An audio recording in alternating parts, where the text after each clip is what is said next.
नमस्कार दोस्तों, मैं हूं आपका दोस्त के बी। तो आज के इस वीडियो में हम 22 अगस्त 2022 को रेलवे ग्रुप डी के दूसरे शिफ्ट का जो एग्ज़ाम हुआ है, इसमें पूछे गए जीके जीएस और करंट अफेयर्स के प्रश्नों को हम लोग डिस्कस करेंगे।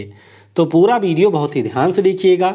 इस वीडियो की जो पीडीएफ फाइल है वह आपको टेलीग्राम चैनल केवी गुरुजी या kvguruji.in के ऊपर मिल जाएगी। वहाँ से आप इसके पीडीएफ को डाउनलोड कर सकते हैं। और सबसे महत्वपूर्ण कि अगर आप लोग भी आने वाले किसी भी शिफ्ट में रेलवे ग्रुप डी का एग्ज़ाम देते हैं तो ये मेरा व्हाट्सएप नंबर है।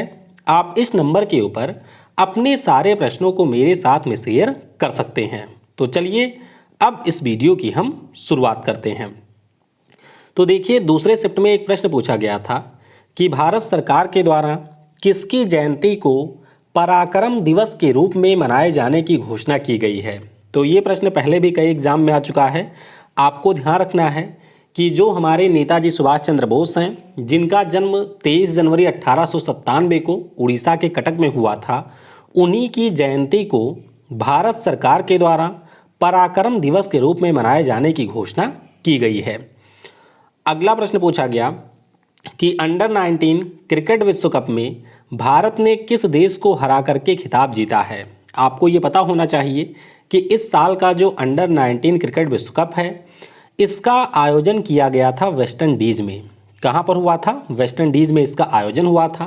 फाइनल मुकाबला हमारे देश भारत और इंग्लैंड के बीच में खेला गया और भारतीय टीम ने इंग्लैंड को हरा करके 5वीं बार अंडर 19 क्रिकेट विश्व कप का खिताब जीता है। आपको ये भी ध्यान रखना है कि यहाँ पर जो हमारी भारतीय टीम गई थी, उसके कप्तान का नाम था यश धुल। क्या नाम था? यश धुल इनका नाम था। और फाइनल मैच में अपने शानदार परफॉर्मेंस के लिए राज अंगद बावा को मैन ऑफ द मैच के पुरस्कार से सम्मानित किया गया था।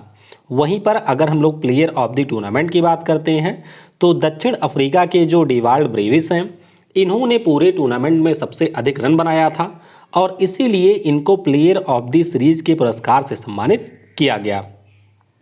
अगला प्रश्न पूछा गया कि मार्च 2022 में चाइल्ड बजट प्रस्तुत करने वाला पहला भारतीय राज्य कौन सा बना है। तो आपको पता होना चाहिए कि इस साल मार्च महीने में मध्य प्रदेश की सरकार ने अपना बजट प्रस्तुत किया और उसी बजट में उन्होंने एक सेगमेंट रखा था चाइल्ड बजट का, जो कि आपके स्पेशली 18 साल से कम उम्र के बच्चों के लिए था। तो पहली बार ऐसा हमारे देश में हो रहा है कि किसी राज्य की सरकार के द्वारा चाइल्ड बजट को प्रस्तुत किया गया है। फिर एक कोई प्रश्न पूछा गया था हिंदी लेखन पुरस्कार से। अब ये एग्जैक्ट प्रश्न क्या था मुझे पता नहीं चला है। हिंदी लेखन पुरस्कार क्या है या इससे किस प्रकार का प्रश्न आया था, ये आप लोग मुझे नीचे कमेंट में बताइएगा। अगला प्रश्न पूछा गया था कि राष्ट्रमंडल खेल 2022 में भारत का ध्वजवाहक कौन था। और इस प्रश्न को देख करके आप लोग समझ सकते हैं कि जो हमारे करंट अफेयर के प्रश्न पूछे जा रहे हैं वो आपके जुलाई तक इंक्लूड कर लिए गए हैं। तो एटलीस्ट आपको जुलाई तक का करंट अफेयर पढ़ना है। ज़्यादा आपको मेहनत करने की ज़रूरत नहीं है। जनवरी से लेकर के आप लोग जून जुलाई तक करिए, 6-7 महीने का, और इसी में आप लोग मैक्सिमम प्रश्नों को सॉल्व कर सकते हैं। तो राष्ट्रमंडल 2022 जिसका आयोजन इंग्लैंड के बर्मिंघम में हुआ था, इसमें ओपनिंग सेरेमनी में जो हमारे ध्वजवाहक थे 2 लोग थे। एक तो हॉकी टीम के कप्तान थे मनप्रीत सिंह और एक हमारी थी पीबी सिंधु। आपको ये ध्यान रखना है। वहीं पर अगर हम लोग क्लोजिंग सेरेमनी की बात करते हैं तो निकहत जरीन जो कि हमारे देश के बॉक्सर हैं और टेबल टेनिस के महान खिलाड़ी अर्चंता शरद कमल, ये आपके क्लोजिंग सेरेमनी में ध्वज वाहक थे। वहीं पर आपको ये भी ध्यान रखना है कि इसमें जो मैस्कॉट था उसका नाम था पेरी द बुल। क्या नाम था? पेरी द बुल इस मैस्कॉट का नाम था। आगे आने वाले शिफ्ट में जो लोग एग्ज़ाम देंगे वो लोग ये सारी चीज़ें ध्यान रखेंगे कि ऑस्ट्रेलिया पदक तालिका में शीर्ष पर रहा था। इसने टोटल 178 मेडल जीते थे, जिसमें से 67 गोल्ड मेडल थे। अपने देश भारत की बात करते हैं तो हम लोग चौथे स्थान पे थे। हमने टोटल 61 मेडल जीता हुआ है, जिसमें से 22 आपका गोल्ड मेडल है, 16 सिल्वर मेडल है और 23 हमने ब्रॉन्ज मेडल यहाँ पर जीता है। अगला प्रश्न पूछा गया कि सेंट थॉमस चर्च, जिसे हम लोग सैंथोम कैथेड्रल बेसिलिका के नाम से जानते हैं, ये आपके कहाँ पर स्थित है? तो पहले दिन जब आपके चर्च से प्रश्न पूछा था तो उस समय मैंने आपको 6-7 चर्च के बारे में बताया था, उसके एक्स्ट्रा फैक्ट से ही ये प्रश्न पूछा जा रहा है। और सेंट थॉमस चर्च की बात करते हैं तो ये आपको तमिलनाडु की राजधानी चेन्नई में देखने को मिलेगा। बाकी सेंट फ्रांसिस की बात करें तो ये आपको केरल में मिलेगा। बेसिलिका ऑफ बोम जीसस जो कि यूनेस्को हेरिटेज है, ये आपके गोवा में स्थित है। से कैथरीन की बात करें तो ये चर्च भी आपको गोवा में मिलेगा। सांता क्रूज बेसिलिका की बात करें तो ये आपको केरल में मिलेगा। बेलान कन्नी चर्च की बात करें तो ये आपको तमिलनाडु राज्य में देखने को मिलेगा। एक बहुत ही सिंपल सा प्रश्न पूछा गया था कि भू आकृति के अध्ययन को क्या कहा जाता है? तो आपको पता होना चाहिए जो भी हमारे लैंडस्केप पृथ्वी या समुद्र वगैरह में पाए जाते हैं उनके अध्ययन को कहा जाता है जियोमॉर्फोलॉजी। क्या कहा जाता है? जियोमॉर्फोलॉजी इसे कहा जाता है। इसमें आपका भू आकृति विज्ञान हो गया, इसके अलावा हमारा ओशियन विज्ञान हो गया, क्लाइमेटोलॉजी हो गया, ये सारे आपके इसी के अंतर्गत आते हैं। अगला प्रश्न पूछा गया कि पंचायती राज व्यवस्था के लिए संविधान में किस भाग को जोड़ा गया था? तो पंचायती राज व्यवस्था से हर शिफ्ट में प्रश्न आ रहा है। आपको ये ध्यान रखना है कि जब हमारे देश में 73वां संविधान संशोधन होता है 1992 में, उसके बाद में पंचायती राज व्यवस्था में आपके भाग 9 को जोड़ा गया था। कौन से? भाग 9 को यहाँ पर जोड़ा गया था। आपको ये भी ध्यान रखना है कि भाग 9 के साथ साथ 11 नंबर की अनुसूची भी जोड़ी गई थी और भारतीय संविधान में टोटल आपके 16 अनुच्छेद भी जोड़े गए थे। एक प्रश्न और बताया गया कि आया था कि किस समिति की अनुशंसा के बाद पंचायती राज व्यवस्था को जोड़ा गया? तो आपको पता होना चाहिए 1957 में बलवंत राय की अध्यक्षता में एक कमेटी का गठन किया गया था जिसका नाम था बलवंत राय मेहता कमेटी, और इसी के द्वारा पंचायती राज व्यवस्था के 3 टियर सिस्टम को रिकमेंड किया गया था। तो ये भी आपको ध्यान रखना है। अब बात करते हैं बायोलॉजी की। तो बायोलॉजी से सिर्फ मुझे 2 ही क्वेश्चन आज मिले हैं। पहला क्वेश्चन कि पौधों में फ्लोएम किसके परिवहन के लिए उत्तरदायी होता है? तो आपको ध्यान रखना है कि जब हम लोग फ्लोएम की बात करते हैं तो ये आपके भोजन का परिवहन करता है पौधों में। मैंने आपको बताया भी था कि फ्लोएम हमारा जटिल अस्थाई ऊतक होता है पौधे के लिए और ये करता है भोजन का परिवहन। वहीं पर अगर हम लोग जाइलम की बात करते हैं तो ये आपके पौधों में पानी और मिनरल का परिवहन करता है, यानी कि जाइलम नीचे से ऊपर लेकर के जाता है चीज़ों को। फ्लोएम की बात करें तो ये ऊपर से नीचे भी लाता है, नीचे से ऊपर भी ये ले जाता है। अच्छा, एक चीज़ आपको और ध्यान रखना है कि इन दोनों को संयुक्त रूप से जटिल अस्थाई ऊतक कहा जाता है और ये आपके ट्रांसपोर्टेशन का काम करते हैं, इसीलिए इनको वैस्कुलर टिश्यू या फिर संवहनी ऊतक भी कहा जाता है।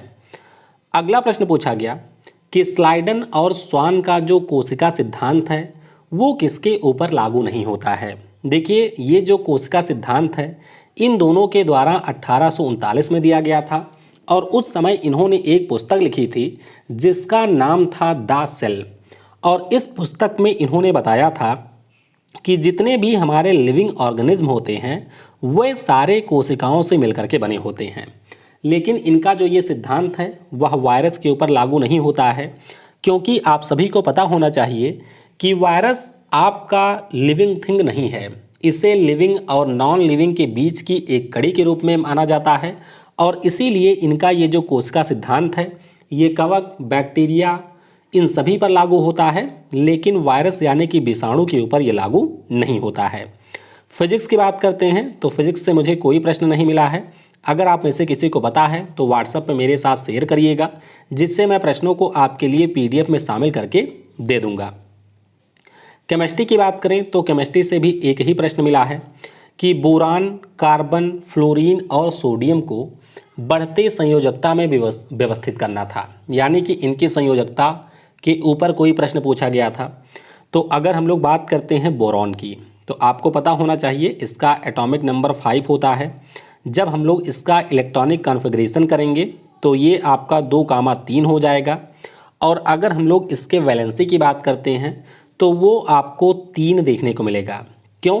क्योंकि आखिरी कोष में इसके 3 इलेक्ट्रॉन हैं और ये आपके 3 इलेक्ट्रॉनों को बाहर निकाल करके पॉजिटिव चार्ज को बियर कर सकता है।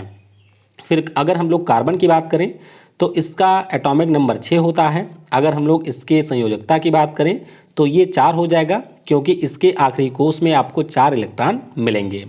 फ्लोरीन की बात करें तो एटॉमिक नंबर 9 होता है। एटॉमिक कॉन्फ़िगरेशन 2,7 होगा, लेकिन यहाँ पर आपको ध्यान रखना है इसकी वैलेंसी 7 नहीं होगी, क्योंकि अगर हम लोग फ्लोरीन की बात करें तो इसके परमाणु से 7 इलेक्ट्रॉनों को निकालने की बजाय हम लोग 1 इलेक्ट्रॉन इसे दे सकते हैं, जिससे इसका ऑक्टेट पूरा हो जाएगा और इसीलिए इसके वैलेंसी हो जाएगी 1। सेम चीज़ आपके सोडियम के साथ में है। इसका एटॉमिक कॉन्फ़िगरेशन 2,8,1 है और इसकी वैलेंसी हो जाएगी 1, क्योंकि ये अपने आखिरी कोष के इलेक्ट्रॉन को निकाल करके नोबल गैस के कॉन्फ़िगरेशन को प्राप्त कर सकता है। तो ये हम लोगों ने केमिस्ट्री के प्रश्न को डिस्कस कर लिया। अब पहली शिफ्ट में कुछ प्रश्न मुझे बाद में प्राप्त हुए थे, तो आइए पहले शिफ्ट के कुछ प्रश्नों को हम लोग यहाँ पर डिस्कस कर लेते हैं।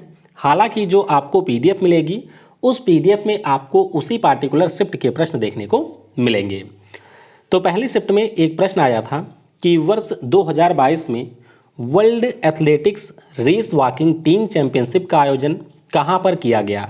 तो आपको ये ध्यान रखना है कि इसका जो आयोजन है वो आपके ओमान की राजधानी मैस्कॉट में किया गया था और ये टूर्नामेंट भारत के लिए इसलिए महत्वपूर्ण था क्योंकि इसमें जिस हमारी महिला टीम ने पार्टिसिपेट किया था उसने पहली बार आपके athletics race walking team championship के इतिहास में भारत को कोई पदक दिलाया। हालांकि ये ब्रॉन्ज मेडल था, लेकिन पहली बार हमने इस टूर्नामेंट में कोई मेडल जीता है। फिर एक प्रश्न आया था कि महिलाओं और बच्चों के लिए भरोसा वन स्टॉप सपोर्ट सेंटर योजना किस राज्य ने शुरू किया है। तो ये जो स्कीम है वो तेलंगाना की सरकार ने शुरू किया है। किसने? तेलंगाना की सरकार के द्वारा शुरू की गई यह एक स्कीम है। अगला प्रश्न पूछा गया कि केंद्रीय भारतीय भाषा संस्थान कहाँ पर स्थित है। तो ये जो हमारा संस्थान है वो आपको कर्नाटक के मैसूरू में देखने को मिलेगा। इसकी स्थापना 17 जुलाई 1969 को किया गया था। अगला प्रश्न पूछा गया कि बौद्ध धर्म से संबंधित ग्रंथ कौन सा है। तो अगर हम लोग बौद्ध धर्म की बात करते हैं तो इससे संबंधित ग्रंथ का नाम है त्रिपिटक, जिसे हम लोग 3 बास्केट या फिर 3 टोकरी भी कहते हैं, क्योंकि इसके 3 हिस्से हैं। अभिधम्म पिटक, जिसमें भगवान बुद्ध का दर्शन आपको जानने को मिलेगा। विनय पिटक, जिसमें आपके संघ के नियम हैं। और एक आपका सुत्त पिटक है, जिसमें आपके भगवान बुद्ध के उपदेशों का वर्णन किया गया है। अगला प्रश्न पूछा गया कि भारत में किस वर्ष एक अधिनियम के द्वारा क्षेत्रीय ग्रामीण बैंकों की स्थापना की गई। तो ये जो आपका अधिनियम है ये आया था 1976 में। हालांकि जो बैंक है वो आपका 1975 में 26 सितंबर के दिन भारत में स्थापित किया गया था। आपको ये भी ध्यान रखना है कि भारत का जो पहला क्षेत्रीय ग्रामीण बैंक था इसका नाम था प्रथमा और ये आपके उत्तर प्रदेश राज्य में स्थापित हुआ था। इसके हेडक्वार्टर की बात करें तो वो आपको मुरादाबाद में देखने को मिलेगा। अगला प्रश्न पूछा गया था कि रेगिस्तान से संबंधित शब्द कौन सा है। तो रेगिस्तान से संबंधित जो शब्द है इसका नाम होता है बरखान। क्या नाम है? बरखान इसका नाम होता है। क्या होता है बरखान? तो मुख्य रूप से जो आपका रेगिस्तानी स्थान होता है यहाँ पर हवाओं के कारण कई बार आपका अर्धचंद्राकार बलुई मिट्टी का टीला बन जाता है और इसी बलुई मिट्टी के टीले को हम लोग बरखान के नाम से जानते हैं। अगला प्रश्न पूछा गया कि कौन सी जलधारा समुद्र में गर्मी उत्पन्न करती है। तो अगर आपको थोड़ा सा मैप के बारे में आइडिया हो तो ये हमारा दक्षिण अमेरिका महाद्वीप है। दक्षिण अमेरिका के पश्चिम में आपको यहाँ पर प्रशांत महासागर बड़ा सा देखने को मिलेगा और यहाँ पे 2 छोटे छोटे देश हैं, एक का नाम है पेरू, एक का नाम है इक्वाडोर।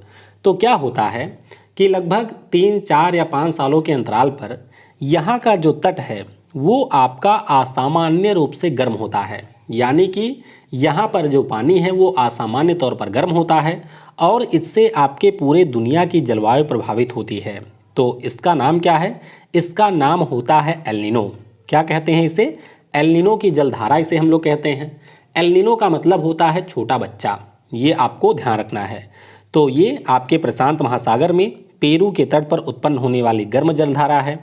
आपको ये भी ध्यान रखना है कि अगर हम लोग सामान्य स्थिति की बात करें, यानी कि जब ये आपका स्थान गर्म नहीं होता है, ये और ज़्यादा ठंडा हो जाता है, तो उस स्थिति को कहते हैं ला नीना, यानी कि एल नीनो का बिल्कुल अपोजिट होता है ला नीना, और इससे भी विश्व के जलवायु के ऊपर प्रभाव पड़ता है। अगला प्रश्न पूछा गया कि निम्नलिखित में से किस योजना के अंतर्गत 100 दिन का रोजगार दिया जाता है। तो ये जो योजना है, नाम है महात्मा गांधी राष्ट्रीय ग्रामीण रोजगार गारंटी योजना। आप सभी को पता होना चाहिए कि ये जो योजना है वो भारतीय संसद ने अगस्त 2005 में पारित किया था। 1 फरवरी 2006 को ये जो योजना है वो आपके आंध्र प्रदेश में लागू की गई थी। उसके बाद में 1 अप्रैल 2008 को ये जो स्कीम है वो आपके पूरे भारत में लागू किया गया था। आपको ये भी ध्यान रखना है कि इसमें 100 दिन के रोज़गार की गारंटी दी जाती है, लेकिन पिछले साल उत्तराखंड की सरकार ने ये घोषणा की थी कि मनरेगा के अंतर्गत हम अपने राज्य में 150 दिनों का रोज़गार देंगे।